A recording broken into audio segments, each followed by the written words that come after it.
Well, what do we have here? It's gonna be a cheap bike build. I bought this thing for the princely sum of $30. Some of the things we're gonna do, I might change these brakes and go to the center pull style because I think those look cooler. I believe this is a 70. I'm thinking 76, 77 because they went to the side pull brakes around that time. It is a Schwinn Varsity. And yes, it weighs like 40 frickin' pounds. This thing is a tub. But these things are indestructible. That's the problem. They're everywhere. I see people asking crazy money for them. And ooh, that's gotta hurt. See where the C post is? Ouch. That's not good. That could hurt. Yeah, it's all your typical. It was judging by the vines I was pulling off this thing. Here's one right here. There's a vine. It was sitting outside for a very, very long time. Yeah, the tires are crud. It was sold at Alice Bicycle Shop, which is still in business today. And yes, they still sell Schwinns today, but they also sell Specialized. And oh, look at that. That's cool as shit. That's got to get cleaned. We're going to put that on. We'll clean her up. Putting new... See, the problem with these is they use those pancake ends for the shifters. Now I have taken hammered regular round shifters so they will fit in there. So I might have to go that route. But yeah, they're cool as hell. Got the original Schwinn front reflector. Got the original Schwinn spoke reflectors. The back one is missing. It does have the fender one. The fender was actually, I imagine whoever bought the bike, they installed them at the dealership, the Schwinn dealer. They are one-piece crank, forged crank. Ooh. And I believe they're using Wyman brakes. And these, yeah, they're using the Wyman brakes, which actually the center pull brakes, I think, are a little better.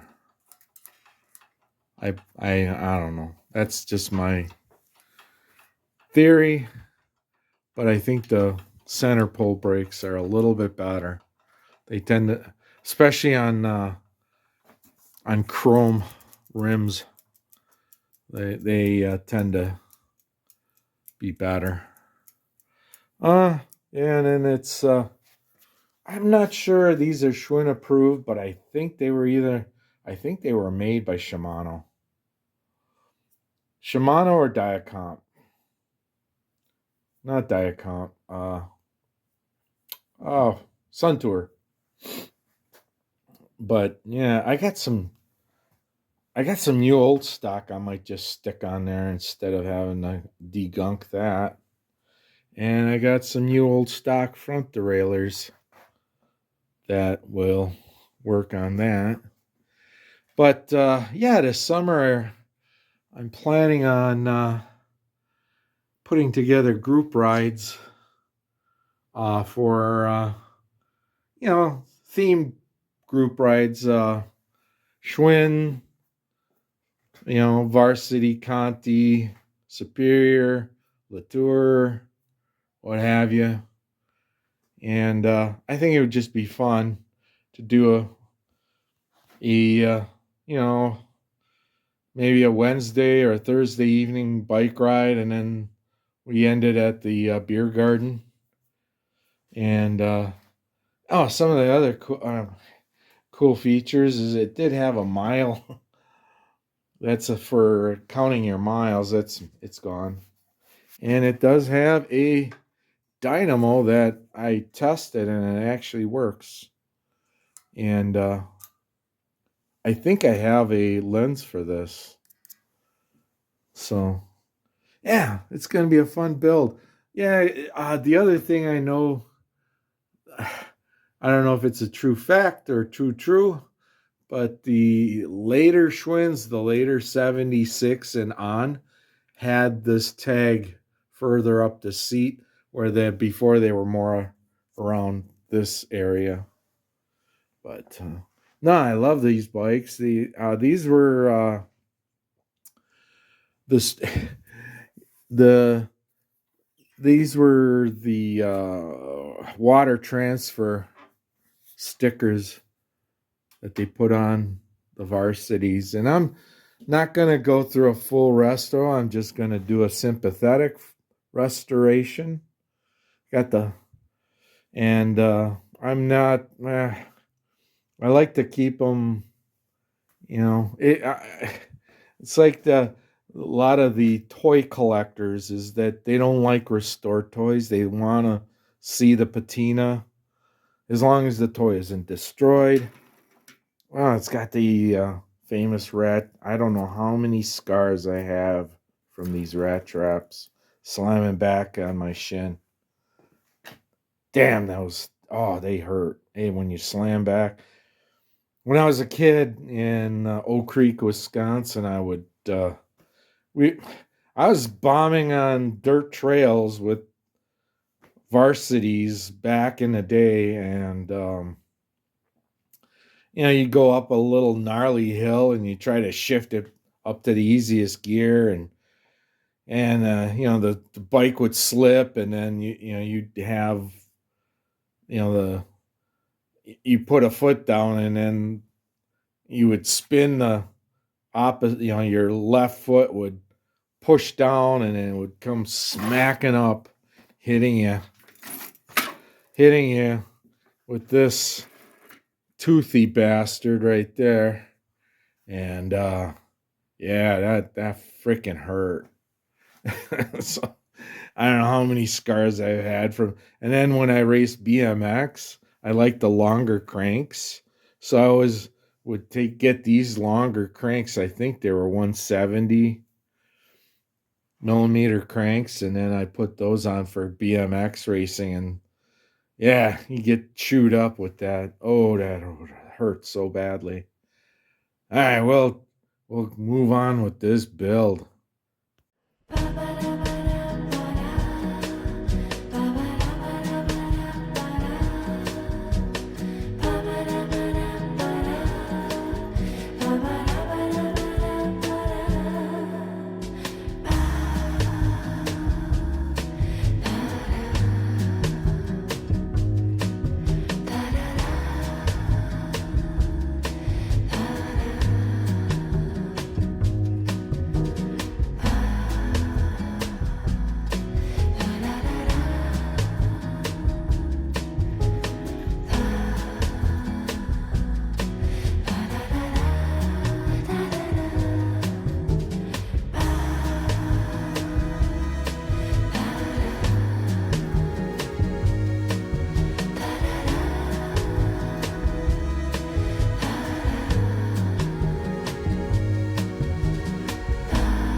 Okay, we got it all done pretty much. Couldn't find apparently finding a tool to remove that rear freewheel is really hard to find. And it seems like when I was looking at eBay, they're all coming from Greece. And then I looked on Amazon, and that one was coming from Japan. So I don't know why we don't have these here. But going over the details, I came up with this setup, this flat bar setup, and used some of the old gray cables to keep it nostalgic. Got some green grips. That is friction shifter for the front derailleur and a friction shifter for the rear derailleur. And kept the stock stem on it, and then repacked the grease on the headset, and got a different seat post. It's a BMX seat post, so it goes down to about here. So, yeah, and then I found this old rat trap rack and rack, and I think it is for a Schwinn because it fit perfect on there, along with the stainless steel mud guards. I cleaned up and repacked the front bottom bracket. I found a new old stock rear derailleur. It was so new that it was the grease was stuck in there. I had to really spray a lot of penetrating oil to get it to loosen up so it would shift properly. I greased and rebuilt the front and rear calipers. Took apart the pedals and re-greased them. Now those, I generally what I do, and those are kind of, you see that slight lip there? See that little hole? You can get a pick in there, you can pop that cap off and then take the nut out, and then the bearings fall all over the place, and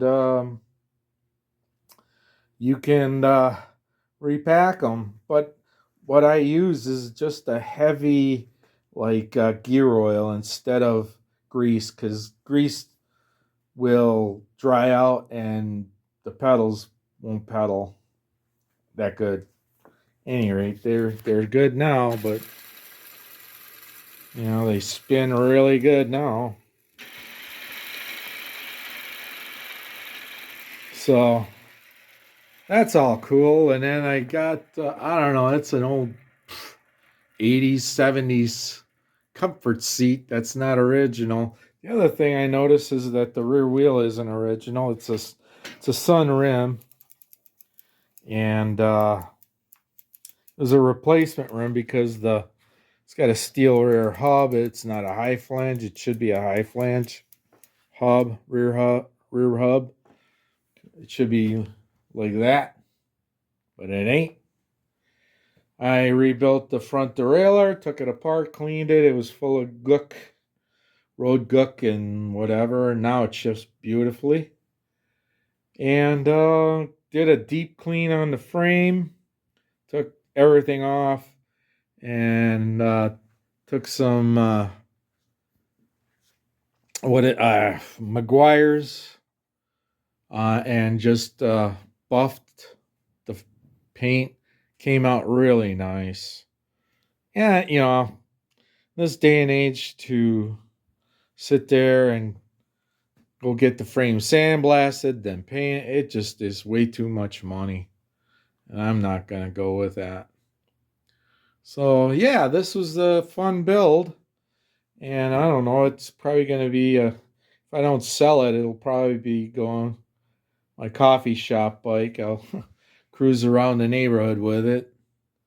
Other than that, judging by the amount of bikes I own, and this is just part of it. I'm gonna, I don't know, probably end up selling it. Uh, I bought the frame for $30. Didn't put hardly any money in it. Just the grips were $6, and the seat post I found in my parts bin. The rack I found in my parts bin. The rear derailleur was a parts bin, and yeah, that's about it. Otherwise, yeah, the shifters were parts bin. Brake levers were parts. I had in my spare parts bin. I just got too many parts bins, I guess. And yeah, it was kind of fun. And I hope you guys like and subscribe and give me a comment. See what you think. Um, the only thing to note on this bike is it's bloody heavy. My God, it's like 40 pounds. And even and before I forget, I just remembered. Yeah, even the tires are new old stock. They've been sitting around. They're pretty supple and not too trash, but one's a Panasonic and the other the front one's a Kenda, and they don't match, and I don't care. And and I just thought that the build was, came out really well, and if I do sell it, if I get $90 for it, I'll be happy.